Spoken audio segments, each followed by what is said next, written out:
Hi, I'm Kristen Oaks-White. And I'm Avery Davidson. Thank you for joining us for This Week in Louisiana Agriculture, the only TV show bringing Louisiana farmers and consumers together every week. Well, the cleanup continues from last week's deadly storms that ripped through southeastern Louisiana. The National Weather Service has confirmed that at least 11 tornadoes touched down in the state, which is a new record for tornado touchdowns in a single day. One of them was a powerful EF3 twister. This is what it takes to get a 14-ton sugarcane harvester uprighted after an EF3 tornado picks it up and throws it down. As you can see, this harvester behind me was actually about 25 foot over from where it's laying down at, so I believe that it was actually picked up. Kevin Falcon is co-owner of Woods Farm in Paincourtville. This is just another blow he suffered due to Louisiana's weather. During our harvest season, we had 30 plus inches from Mother Nature. It was a very tough harvest season, but I would take 30 inches of rain during the harvest season to what we witnessed on Tuesday with this weather from Mother Nature. Another look at the writing of that harvester shows it takes a tractor, a bulldozer, and a track hoe all working together to get the job done.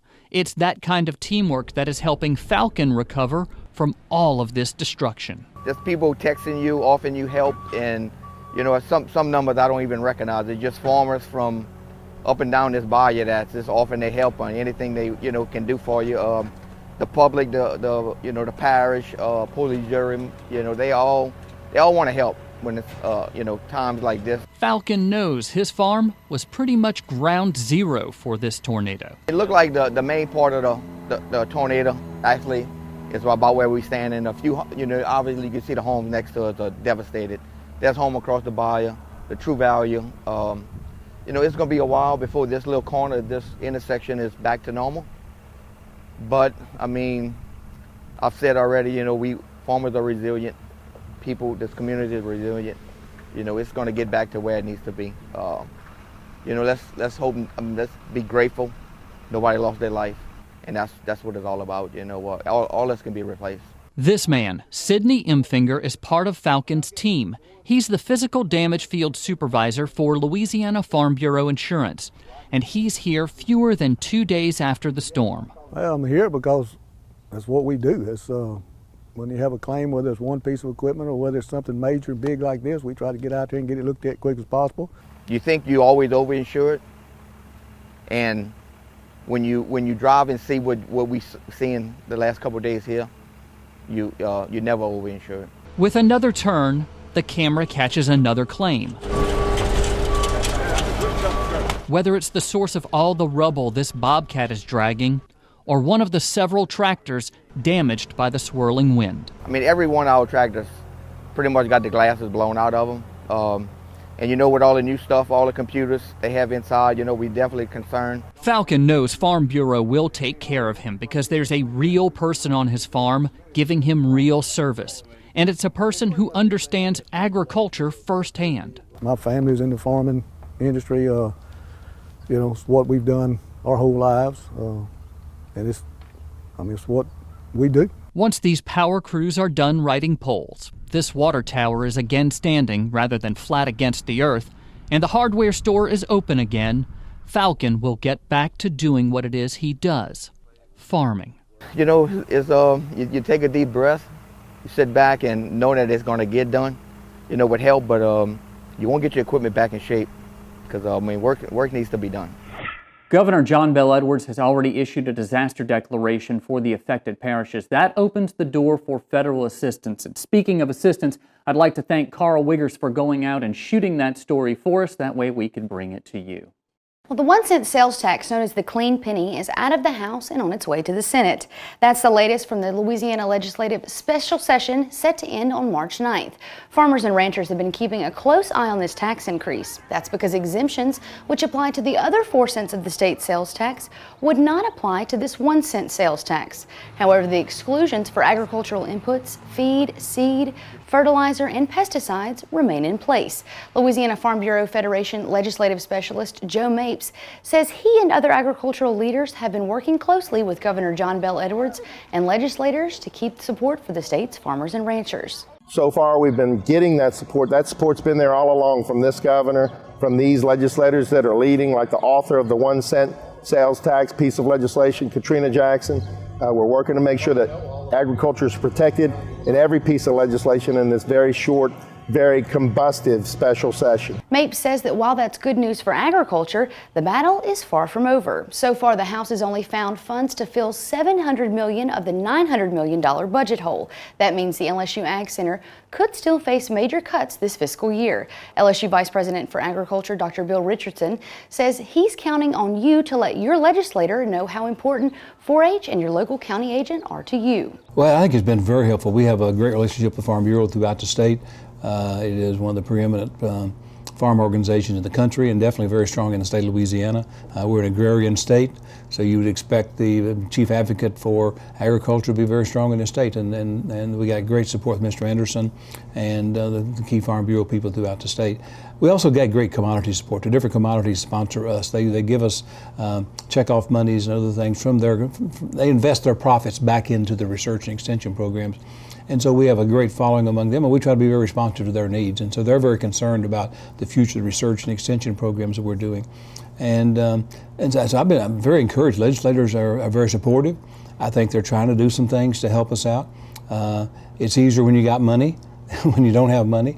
And so I still remain optimistic that some good things can happen and going to happen, but I do know that this is a real problem. This is not a funny money made up, let's make politics out of this type of thing. It's a situation that is real, and they're having to make some very difficult decisions, and we're trying to be helpful to them and give them the information they need to use to help make the decisions they need to make.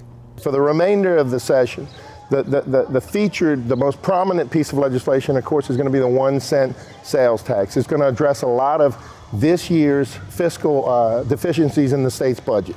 Okay, so that's going to be the big ticket item that we're watching until the end, and we want to make sure that agriculture is protected within that piece of legislation. Currently we are. There's going to be other pieces of legislation that would attempt to generate revenue through taxation, a telecommunications tax, a cigarette tax, a alcohol tax.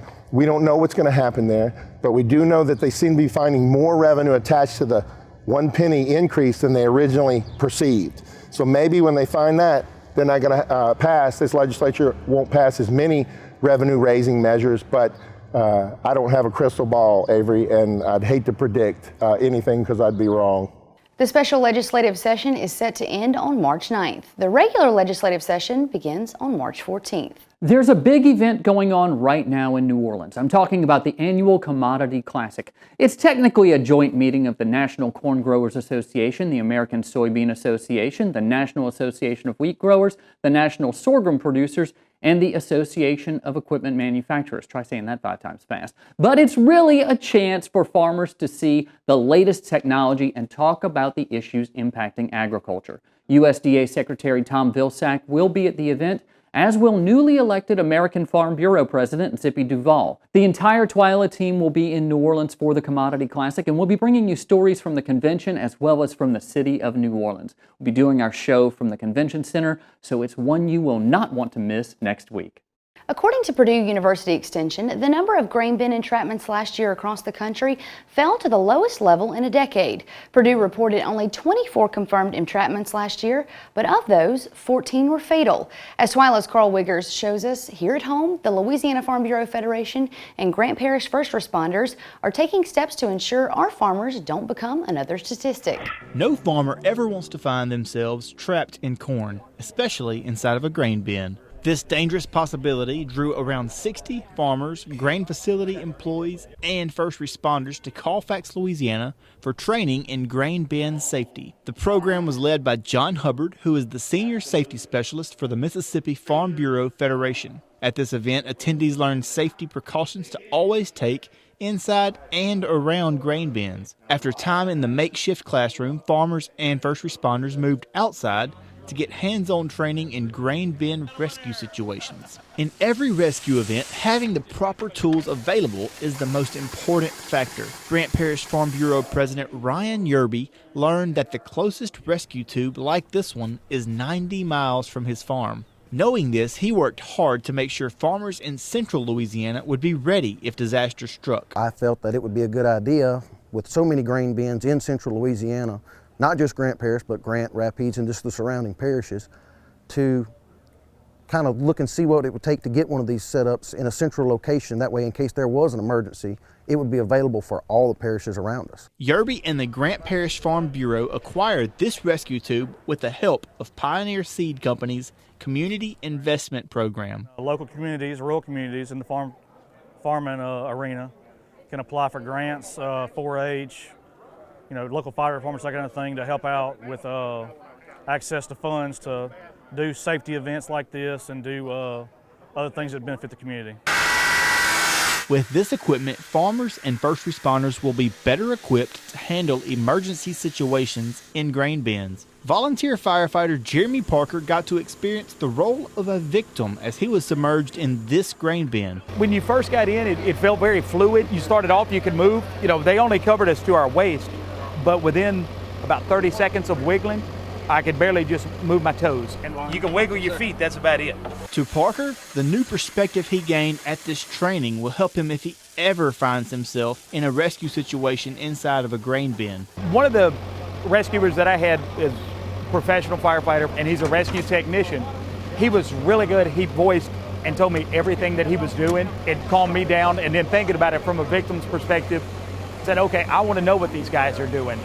The newly acquired rescue tube will be housed in Grant Parish at the Office of Emergency Preparedness. In the case of an emergency on a farm, the first responders will know exactly where to find the tools needed for a rescue. And Avery, Kristen, you guys have been to the same exact training. What was it like, Avery, for you to be in the bin? Yeah, it was kind of neat because I was actually waist deep in the corn and I couldn't move. You think that corn, it's just, it's going to move around. It's real easy. You can pick up a handful, but when you have all that pressure coming in on your legs, it starts to hurt a little bit after about 20 minutes because that's about how long it takes for them to get you out even once you're in there. I can't imagine being stuck for more than an hour because that grain entrapment, the average one, is going to take more than an hour between the time. 3 hours. 3 hours. 3.5 hours is the time. I couldn't be stuck in there for 3.5 hours. I'd go stir crazy. And then when you look at the temperature, they said that if it's cold outside or it's hot outside, whatever the temperature is, it's magnified in there. It's hotter than it is outside. And then if it's really cold outside, it's 10 times colder inside. So. And next year, we're putting you in the bin. Thank you very much, Carl Wiggers. Well, still to come on TWILA, the TWILA set gets invaded by bluecoats. But first, the Gin Show and Ag Safety were all over your Facebook pages this week as we see it in Trending on TWILA. Stay with us.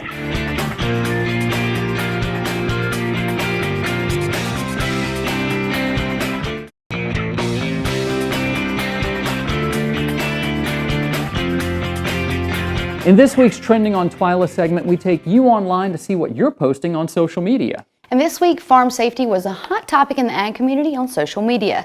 Last week was National Grain Bin Safety Week, and ag businesses and farm groups tweeted safety posts reminding farmers to stay aware of the risk associated with grain bin accidents. March 6th through the 12th is Agricultural Safety Awareness Program Week. The theme for the week is Caution, Safety is No Accident. From ATVs to grain bins, the program highlights a different safety focus each day. As cleanup efforts began across South Louisiana, people continued to post photos and videos of the damage from last week's severe storm system.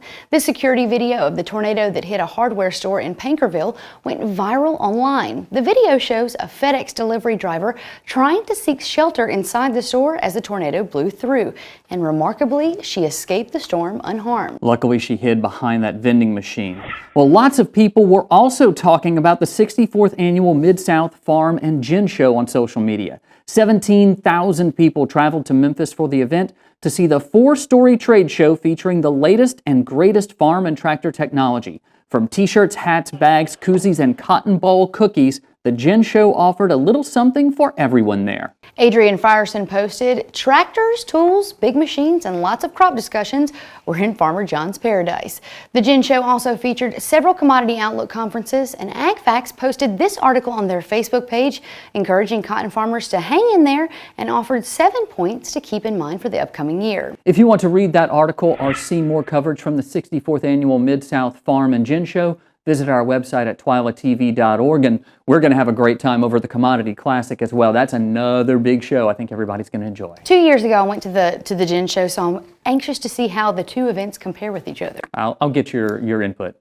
Well, now moving on to this week's trending trivia. Last week our question was, which country music artist was not a former FFA member? And the correct answer is C, George Strait. This week's new trivia question is, in 2012, which farm-related accident was the leading cause of death for farm workers? Is it A, grain bin entrapment, B, equipment explosion, or C, tractor overturn? To enter this week's trending trivia contest, simply log on to your Facebook or Twitter account and post your answer with the hashtag TWILA Trivia, or you can always submit your answer on our website at twilatv.org.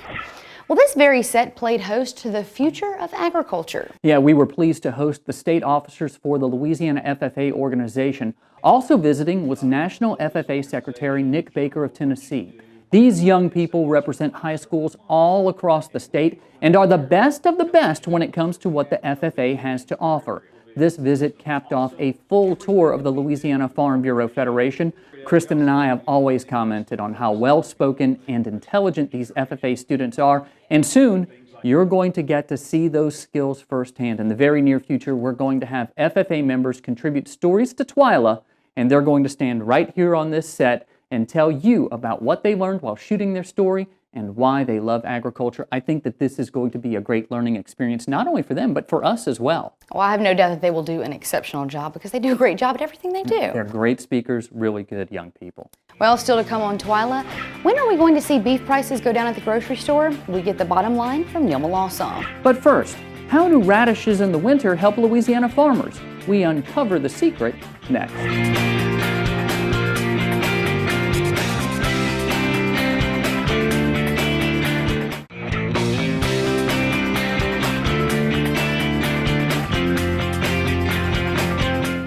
Employing cover crops is one technique farmers use to reduce runoff and improve soil health. As Craig Gautreaux shows us, a farmer in central Louisiana and researchers with the LSU Ag Center are experimenting with traditional and non-traditional cover crops like radishes to determine which ones provide the most benefit. In a field just north of Simmsport, Reuben Dozat is surrounded by radishes, an unusual crop for these parts.